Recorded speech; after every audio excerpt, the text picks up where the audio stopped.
एकाकी को देखने के बाद एक बात को लेकर तो मैं श्योर हूँ, इस सीरीज में अगर अनफनी जोक्स और ह्यूमर ना होता तो ये सीरीज एक मास्टरपीस भी हो सकती थी। लेकिन जो हो गया सो हो गया। इतने अनफनी जोक्स और ह्यूमर के बाद भी इस सीरीज में काफी सारी चीजें ऐसी है जो इस सीरीज को एक मिस्टीरियस और इंटरेस्टिंग सीरीज बनाती है। सीरीज में कई सारी चीजें ऐसी है जिसके बारे में आप लोगों ने शायद ही नोटिस किया होगा, और इस सीरीज के बारे में कई सारी ऐसी स्पेकुलेटिव थ्योरीज भी है जिनके बारे में भी आप लोगों ने शायद ही सुना हो। तो आज की इस वीडियो में हम जानेंगे कुछ अननोटिस्ड फैक्ट्स एंड डिटेल्स के बारे में, और साथ ही साथ जानेंगे एकाकी से जुड़ी कुछ इंटरेस्टिंग थ्योरीज के बारे में।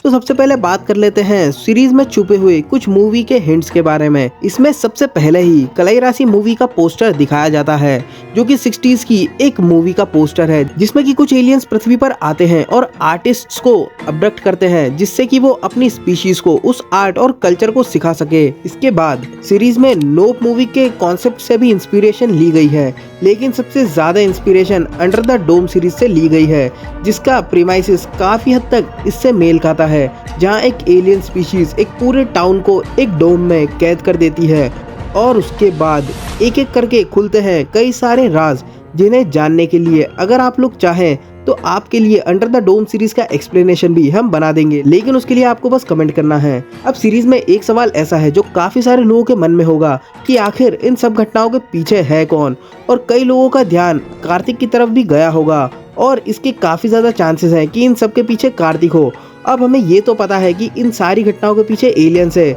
लेकिन उन एलियंस के साथ इन सभी दोस्तों में से किसी एक जने के मिलने के भी हाई चांसेस है, और इसके कई सारे हिंट्स हमें सीरीज में भी देखने को मिलते हैं। अब सबसे पहले तो इस एकाकी विला में सभी दोस्तों को लाने वाला कार्तिक ही होता है, और वो इस एकाकी विला के बारे में ये बताता है कि ये विला उसके मामा का है और उनकी विल में इस विला के बारे में खुलासा हुआ है, और उसके चलते ही वो अपने दोस्तों को वहां लेकर आया है। और ऐसा होने के बहुत ज्यादा हाई चांसेस है कि सीरीज में जो भी हो रहा है उसके पीछे कार्तिक का ही हाथ हो, क्योंकि पूरी सीरीज में जब भी कोई वहां से बाहर जाने की कोशिश करता है तब कोई ना कोई ऐसा इंसिडेंट कार्तिक से जुड़ा होता है जो कि उन्हें बाहर जाने से रोक लेता है। और या तो फिर ऐसा भी हो सकता है कि जैसे पूरे गांव के लोग एक ट्रांस में हैं, वैसे ही कार्तिक भी किसी ट्रांस में है और वो उसी कारण अपने दोस्तों को वहां लेकर आया है, क्योंकि ऐसा हो सकता है कि अपने दोस्तों को वहां लाना ही उसका मिशन हो जो एलियंस ने उसके माइंड में फीड किया हो। और इसका हिंट यहाँ से भी मिलता है कि जब इस वाले सीन में आशीष बाहर निकलता है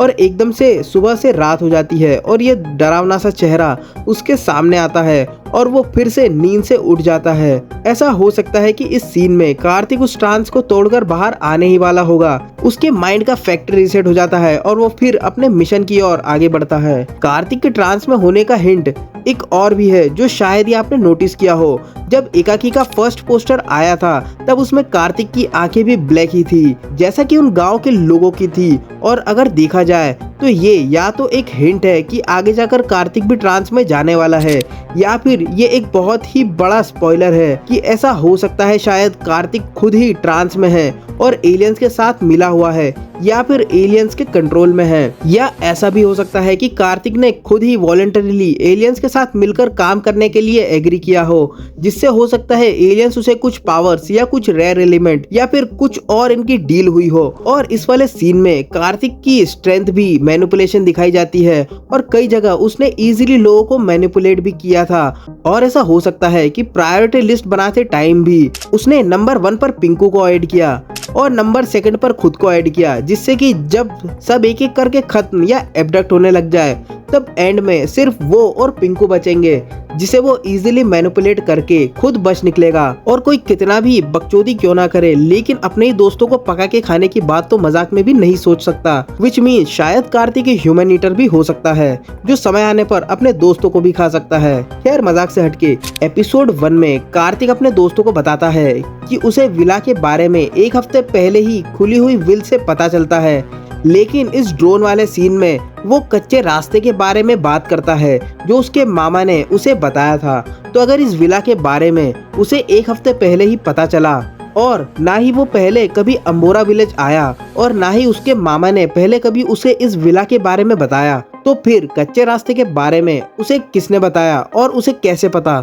ये भी एक हिंट है कि शायद कार्तिक यहाँ पहले भी आया हो और ऐसा हो सकता है कि कार्तिक ही सबको मैनिपुलेट करके यहाँ लाया है, जैसे कि उसकी स्ट्रेंथ है मैनिपुलेशन की और सबके साथ ऐसा एक्ट कर रहा हो जैसे कि सब कुछ नॉर्मल है। और या फिर ऐसा भी हो सकता है कि ये सभी एक टाइम लूप में फंसे हुए हो और कार्तिक भी यहाँ टाइम लूप में फंसा हो, और जैसा कि एक टाइम पर टाइम इनकंसिस्टेंट होता हुआ भी दिखाई देता है, तब ऐसा ग्लिच होता है जहाँ दिन और रात में फर्क नहीं रह जाता और फिर कार्तिक टाइम में वापस पीछे आ जाता है या वो ग्लिच एकदम से ठीक हो जाता है। ठीक वैसे ही जैसे कि गेम में मरने के बाद कैरेक्टर लास्ट चेक पॉइंट से गेम को चालू करता है। अब एक पॉसिबिलिटी ये भी हो सकती है कि गांव के सभी लोग अपने माइंड में एक ही टाइम लूप में फंसे हुए हैं और सेम काम को ही रिपीट किए जा रहे हैं, जैसा कि वही उनका टास्क हो। और जैसा कि ये टोल वाला बंदा सेम एक्ट रिपीट कर रहा है, वहीं ये लोग भी सेम तरह से खुदाई कर रहे हैं और कुछ लोग तो इस तरह से ट्रांस में हैं जैसे कि कोई एनपीसी यानी कि नॉन प्लेइंग कैरेक्टर हो